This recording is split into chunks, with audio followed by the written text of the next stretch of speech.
Saudara-saudara kaum muslimin yang dirahmati Allah sekalian, diminta saudara-saudara berhenti daripada berkah-berkah dan tatkala khatib sedang berkhutbah. Karena menurut tujuan hadis Rasulullah SAW yang telah diriwayatkan oleh Abu Hurairah radhiyallahu anhu bermaksud, barang siapa berkata-kata tatkala khatib sedang berkhutbah, walaupun memperingatkan sahabat dengan berkata diam saja sekalipun, bisa jadi silsilah pahala siapa yang berdoa. Maka dari itu hendaklah diam, mendengar dengan taat, beroleh keberkatan di dunia dan di akhirat. Alhamdulillah al-qail wa ma min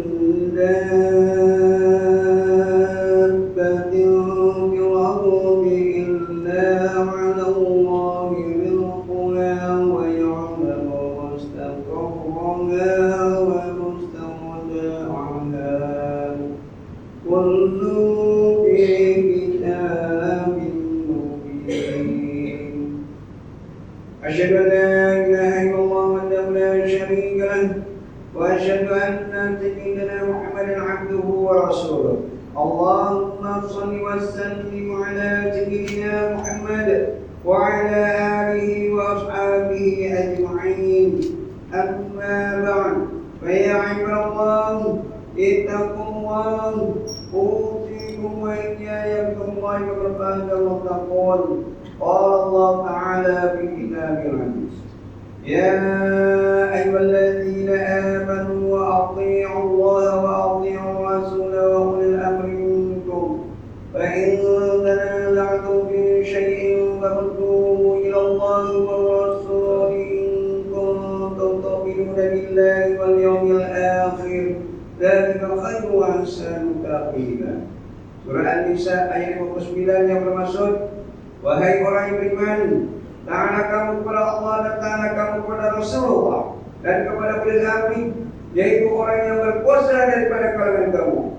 Kemudian jika kamu berbantah-bantah yang berselisihan dalam sesuatu perkara, maka hendaklah kamu membalikannya kepada kita Allah, yaitu Al-Quran dan Sunnah Rasulnya, jika kamu benar-benar beriman kepada Allah dan hari akhirat.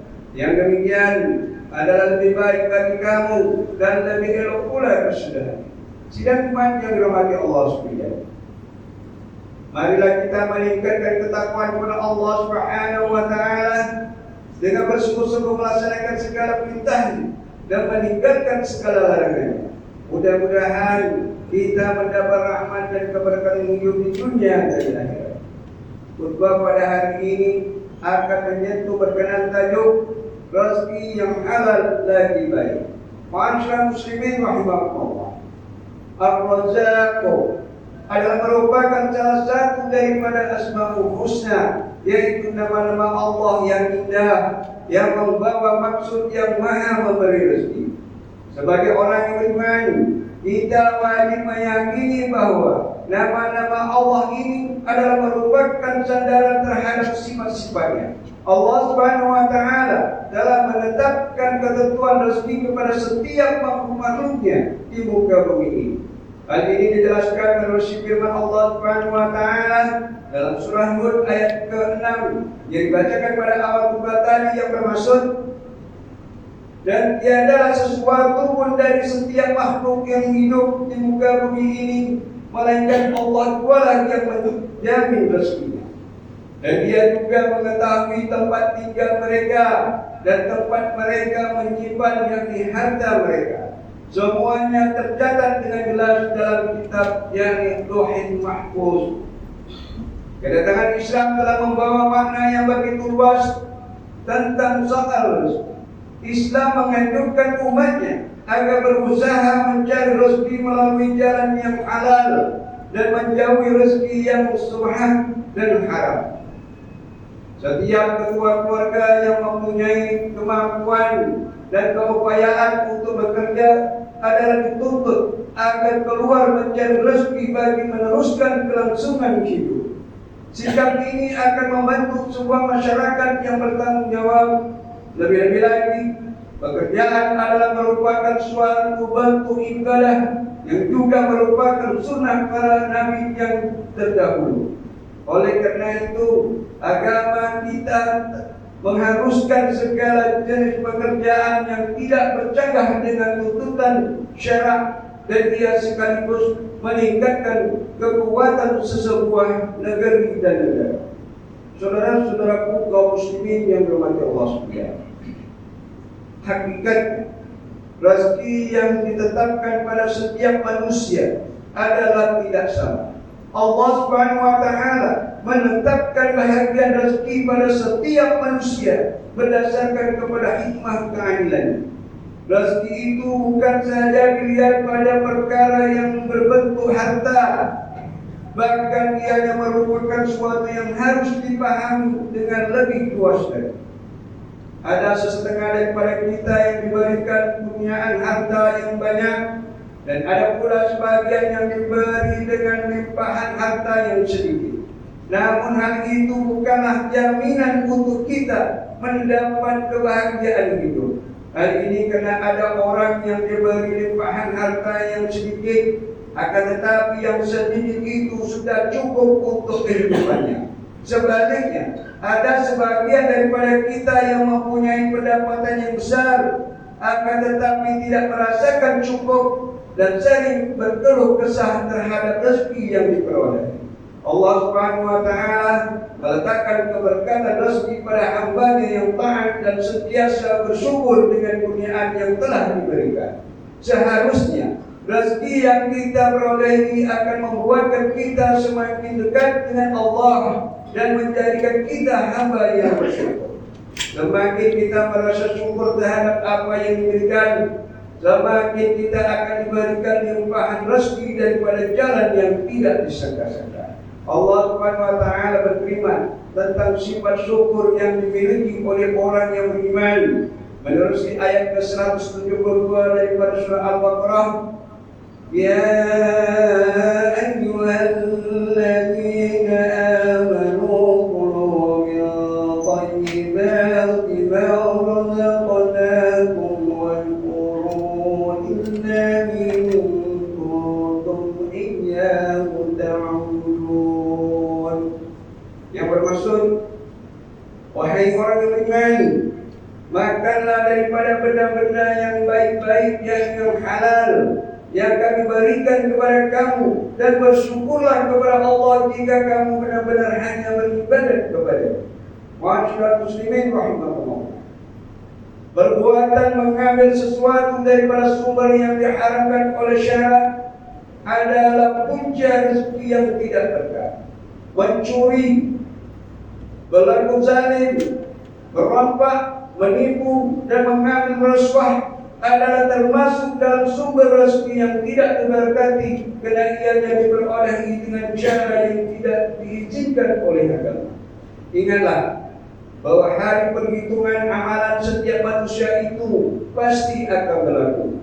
Pada hari tersebut, seluruh manusia akan diminta untuk dipertanggungjawabkan atas apa yang dilakukan selama hidup di dunia. Pada hari tersebut juga manusia tidak dapat berhubung atau membela diri, karena mulut mereka akan dikunci dan anggota tubuh badan mereka yang akan menjadi saksi.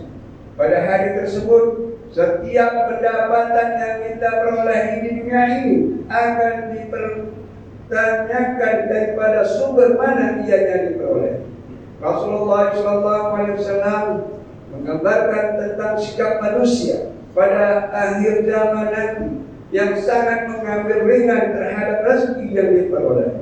Rasulullah SAW telah bersabda, sebagaimana yang diriwayatkan daripada Abu Hurairah radhiyallahu anhu yang bermaksud, akan datang pada suatu masa nanti zaman di mana seseorang itu tidak mempedulikan lagi daripada mana sumber rezekinya itu diperoleh. Sama ada ianya daripada sumber yang halal ataupun yang haram. Hadis riwayat Al-Imam Al-Bukhari. Oleh yang demikian, ajaran Islam amat menekankan tentang matlamat dan cara yang betul pada setiap tindakan yang ingin dilakukan. Islam menuntut umatnya agar melaksanakan pekerjaan dengan itqan, yaitu sifat tekun dan penuh kesungguhan. Itqan juga bermaksud melaksanakan kerja dan tugasan dengan bersungguh-sungguh dan sempurna, mengikut cara berbuat, peraturan dan tindakan yang telah ditetapkan. Daripada Aisyah radhiyallahu anha bahwa Rasulullah sallallahu alaihi wasallam telah bersabda yang bermaksud, sesungguhnya Allah Azza wa Jalla menyukai apabila seseorang daripada kamu melakukan sesuatu amalan, maka dia melakukan secara tekun. Selain daripada itu, perlu diingatkan bahwa pengertian rezeki itu bukan hanya terbatas dalam bentuk uang ringgit dan harta benda semata-mata, tetapi rezeki juga meliputi kelapangan waktu untuk membuat kebaikan, kesehatan tubuh badan, jiwa yang tenang dan lapang, akal yang sehat dan bermanfaat, serta kehidupan yang bahagia. Inilah jenis-jenis rezeki yang perlu kita syukuri, karena ia adalah nikmat besar yang dikurniakan oleh Allah Subhanahu wa taala kepada manusia. Sidang umat yang dirahmati Allah Subhanahu wa taala. Sebagai kesimpulan bagi mengakhiri khutbah pada hari ini, khatib ingin mengingatkan kepada jemaah sekalian agar kita berusaha mencari rezeki yang halal dengan menjaga adab-adab dalam bekerja, karena perbuatan tersebut merupakan suatu lambang ketaatan kepada Allah Subhanahu wa taala. Jauhilah daripada pekerjaan yang haram, karena perbuatan tersebut akan mengundang keberkahan Allah. Allah Subhanahu wa taala berfirman dalam surah Al-Baqarah ayat 168, A'udzu billahi minasyaitonir rajim. Ya ayyuhan nasu kulu mimma fil ardi halalan tayyiban wa la tattabi'u khutuwati syaitan innahu lakum aduwwun mubin. Yang bermaksud, wahai manusia, makanlah daripada makanan yang halal dan baik yang terdapat di bumi, dan janganlah kamu mengikuti langkah-langkah syaitan. Sesungguhnya syaitan itu ialah musuh yang terang dan nyata bagi kamu. Barakallahu wa lakum bil Qur'anil azim wa nafa'ani wa iyyakum bima fihi minal ayati wa dzikril hakim. وتقبل مني ومنكم تلاوته إنه هو السميع العليم. أقول قولي هذا وأستغفر الله العظيم لي ولكم ولسائر المسلمين والمسلمات والمؤمنين والمؤمنات فاستغفروه فيا قوم المستغفرين ويا لجنة التائبين. آمين.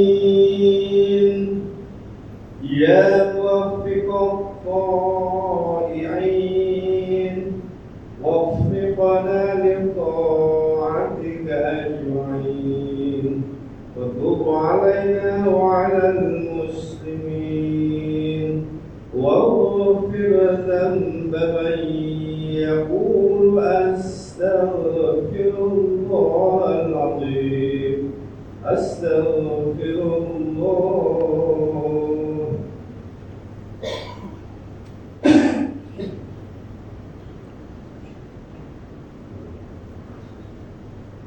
الحمد لله حمدا كثيرا كما أمر. أشهد أن لا إله إلا الله وحده لا شريك له إقرارا بربوبيته وإرغاما لمن جحد به وكفر. وأشهد أن سيدنا محمدا سيد البشر صلى الله وسلم على سيدنا محمد وعلى آله وصحبه واتقوا العين بنظر وأذن بحبه. أما بعد فيا عباد الله اتقوا الله فيما أمر وانتهوا عما نهاكم عنه وزجر. Wahai hamba Allah, ingatlah bahwa dunia ini adalah tempat tumpangan untuk sementara. Akhirat juga sebenar-benar tempat yang kekal untuk selama-lamanya. Oleh itu, marilah kita bertakwa kepada Allah untuk mendapatkan kebahagiaan serta menyelamatkan diri daripada siksa api neraka. Allah berfirman dalam surah Al-Ahzab ayat 26, إن الله وملائكته يصلون على النبي يا أيها الذين آمنوا صلوا عليه وسلموا تسليما. Yang bermaksud, sesungguhnya Allah dan malaikatnya berselawat yang memberi segala penghormatan dan kebaikan kepada Nabi Muhammad SAW. Wahai orang yang beriman, berselawatlah kamu kepadanya serta ucapkanlah salam sejahtera dengan penghormatan yang sepenuhnya. Allahumma salli wa sallim ala sayyidina Muhammad wa ala ali sayyidina wa maulana Muhammad. Baiklah, kita bermohon kepada Allah Subhanahu wa taala semoga Allah meridai khalifah Rasulullah sallallahu alaihi wasallam, yaitu Sayyidina Abu Bakar As-Siddiq radhiyallahu anhu, Sayyidina Umar bin Khattab radhiyallahu anhu, Sayyidina Uthman bin Affan radhiyallahu anhu, dan Sayyidina Ali bin Abi Thalib radhiyallahu anhu, dan sahabat-sahabat baginda yang sama-sama berjuang menegakkan agama Allah yang Maha Suci ini radhiyallahu anhu.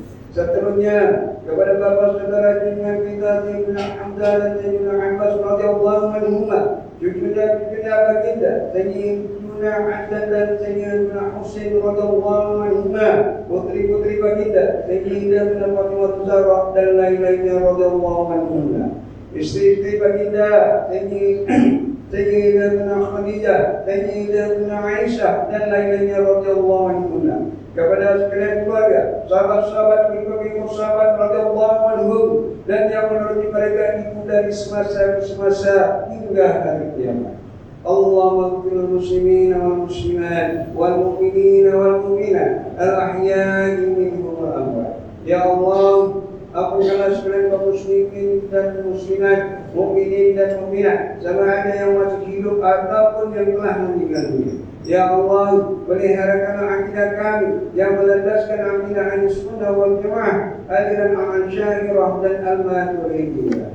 Ya Allah, pelihara, lindungi, jauhi dan selamatkanlah apalagi kiranya diri kami ini, zuriat keturunan kami, keluarga kami, dan umat Islam keseluruhannya daripada apa jua bala dan bencana, wabak dan penyakit, segala mara bahaya, kesusahan dan keburukan. Ya Allah, kurniakan kemuliaan dan kesejahteraan kepada mereka yang berjihad dan menangkapkan hartanya di jalan-Mu, seperti pembayar-pembayar zakat, pewakaf-pewakaf dan seumpamanya. Ya Allah, kurniakanlah taufik dan hidayah, kekuatan, kesejahteraan dan pertolongan kepada ketua-ketua negara Islam dan raja-rajanya, khasnya kepada Amdakal Harith Hasan Syahadi, dari keluarga baginda yang dipertuan agung As-Sultan Ibrahim, Wasri Baginda Raja Permaisuri Agung, Raja dari Sofia, kepada Tuanku Mahkota Ismail, Pemangku Sultan Johor, Cikuan Mahkota Khalida Johor, dan Tengku Iskandar diberi Tengku Ismail, Raja Muda Johor, juga paduka putra-putra dan putrinya, kerabat-kerabat diraja serta rakyat sekalian. Allahumma ajal Islam wal muslimin wa qul Muhammad ati an sayyiati wal musyrikin wa qul man wa'anhu wa nidin. Allahumma qul muslimin wa qitayna 'an madini wa asim halasal maduni wa ja'al hadzal balada aminan mutma'innan rahiya wa sa'ir biladil muslimin. Amin ya rabbal alamin. Allahumma qul salamata wa 'afiyatan lana wa ali'an fi الحجاج والهداة والمسافرين في برك وبحرك وجوك من أمة محمد أجمعين. اللهم أدخلنا وذرياتنا واغفر لنا واغفر عنا الجنة الأبرار يا عزيز يا غفار يا رب العالمين. ربنا هب لنا من أزواجنا وذرياتنا قرة أعين واجعلنا للمتقين إماما. ربنا اغفر لنا ولإخواننا الذين سبقونا بالإيمان ولا تجعل في قلوبنا غلا للذين آمنوا ربنا إنك رؤوف رحيم. ربنا آتنا في الدنيا حسنة وفي الآخرة حسنة وقنا عذاب النار والحمد لله رب العالمين. عباد الله، إن الله يأمر بالعدل والإحسان وإيتاء ذي القربى وينهى عن الفحشاء والمنكر الله العظيم يذكركم واشكروه على نعمه يزدكم ولا